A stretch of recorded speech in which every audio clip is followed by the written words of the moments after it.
Hey you witches and witchlings, it's another Witchling Wednesday and I'm Taya and I thought today we could talk about your Book of Shadows. My favorite topic ever is magical record keeping and yeah, Book of Shadows. It's kind of a daunting task when you're new. I know for me, I kind of didn't start one. For years and years and years, and I really regret that. So let's talk about why. Let's get into the nitty-gritty. What is a Book of Shadows? Well, there's a lot of different types of magical records you can keep, a lot of different books of this and that you can have. So there's the grimoire, which is sort of the technical nuts and bolts of your tradition. It's spells, incantations, recipes, rituals, the how-to, right? There is your Book of Mirrors, which is a personal journal of your spiritual awakening, your spiritual process, right? More like a personal journal. You can have a dream journal where you have all your dream interpretations. You can do a tarot journal where you keep all your tarot readings and your interpretations of them. There's all sorts of different, very specific types of books of information you can have. And then there's the Book of Shadows. So I'm going to be, I don't know, to me, I'm just going to be kind of blunt. A Book of Shadows can be whatever you want it to be. Just in doing a little bit of research, I'm finding there's like, there's so many varying ideas of what a Book of Shadows are. Some people, it's quite literally your shadow work journal. To some people, a Book of Shadows is a grimoire.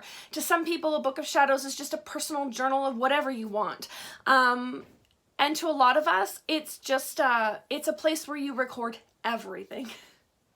So, in my opinion, a Book of Shadows is kind of a combination of all of the other things. Now, it might be different in your tradition or your, in your research, and you've kind of got to go with what works for you. But to me, a Book of Shadows is sort of a combination of your spells, incantations, recipes, rituals, tarot readings, dream interpretations, and your personal journal and what's going on in your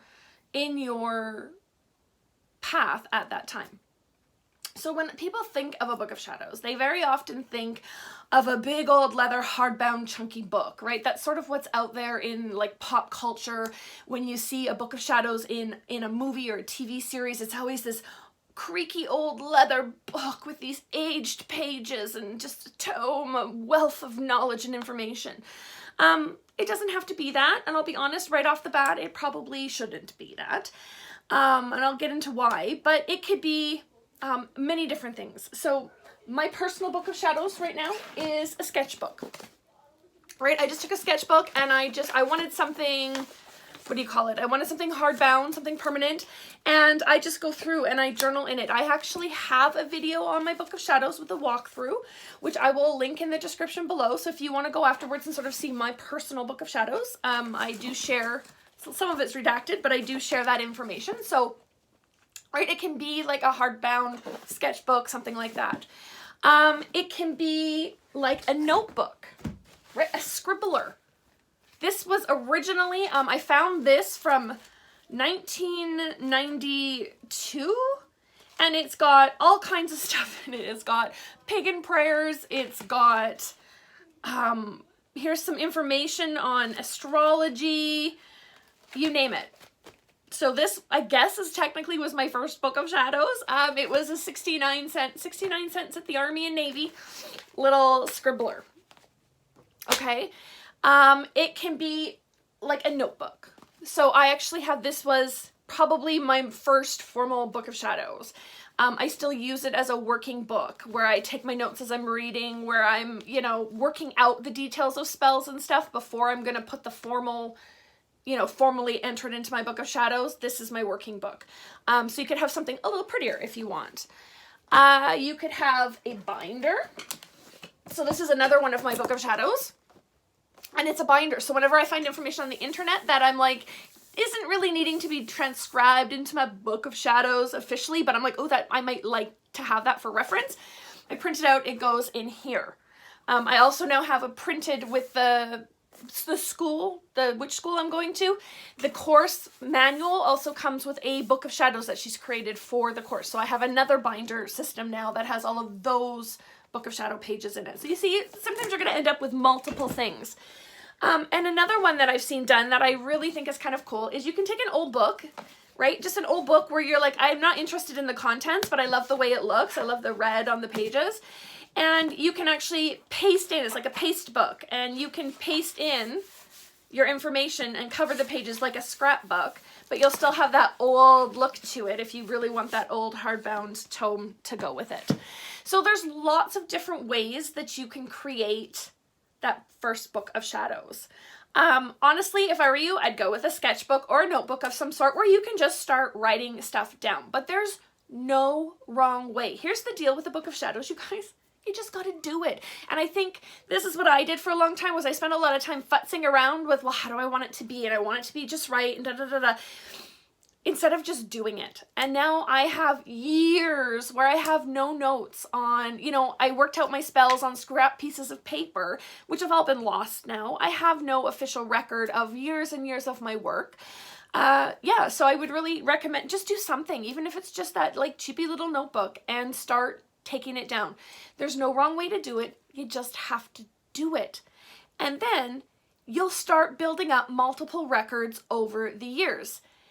Just give yourself permission to just start, and know that it's not going to be perfect. Your Book of Shadows is going to grow and evolve as your practice does. It's never going to be perfect, and that's okay. Already I've got my, you know, I was like, okay, I'm ready to start like the official hardbound, you know, sketchbook, Book of Shadows. Already there's things where I'm like, oh, you know, I wish I would have done this differently. And so be it, right? I'll just change it up on the fly, and, you know, I don't want to keep my tarot readings in there anymore, so I pulled them out, and I'll keep a separate journal of my tarot readings, right? So there's a few in my Book of Shadows, that's fine. Just, it'll grow and evolve as your practice grows and evolves. And I think that's really the deal. Oh, I wanted to tell you though. So you're talking about that big, beautiful, chunky, hardbound, leather tooled tome, and you're like, yeah, but I want that. You can see them on, if you go on YouTube, Mandy C has a beautiful book. But here's the thing, guys. Those aren't the first go around, right? I don't think there's any practitioner out there who started with the perfect Book of Shadows and it was like perfect, right? You've got to go through the process of collecting up that information and put it somewhere before you go and start. In fact, I would recommend not doing the big tool leather bound thing right off the start, because you're going to put in a lot of time and or a lot of money into acquiring this book, and then it's daunting and it's not going to be perfect right off the bat, and you put all this time and money into it. Just start with your notebook. I mean, you can always start with something pretty, right? It doesn't have to be a scribbler if you don't want to go that route. You can still get something kind of pretty that'll look nice on your shelf. And then when you're ready to create that big, hardbound, beautiful end of days tome, you've got the information already collected. This is what I'm doing in my practice. This is what I'm working with. And now you can transfer that into that big, beautiful tome, okay? You need to grow and develop your practice and your magical record keeping to know what is ultimately going to work for you. Okay, so don't worry about getting it perfect right off the bat. Just do it. Just start writing it down. And I think that's the message, is just start. You'll thank yourself for it later when you're ready to create that ultimate Book of Shadows, or when you just want to see where you've been and where you've come from. That's my regret. Is just, like, I remember, but I don't remember the details. Do you know what I mean? I don't remember what I did for the Sabbats. I don't remember the spells that I worked. I know I did them, and I can remember the general gist of what I did, but I don't remember the details of what went into them. And I regret that I don't have that information on hand anymore. So just start, okay? Find yourself the book. Just start writing it down. It doesn't have to be pretty. It just has to be done. And it'll grow and evolve as you do. All right, thank you so much for watching. I hope that helps. I will link the video in the description with the walkthrough of my Book of Shadows. And again, if you like this kind of stuff, guys, make sure you subscribe so we can hang out again in another video. All right, thank you.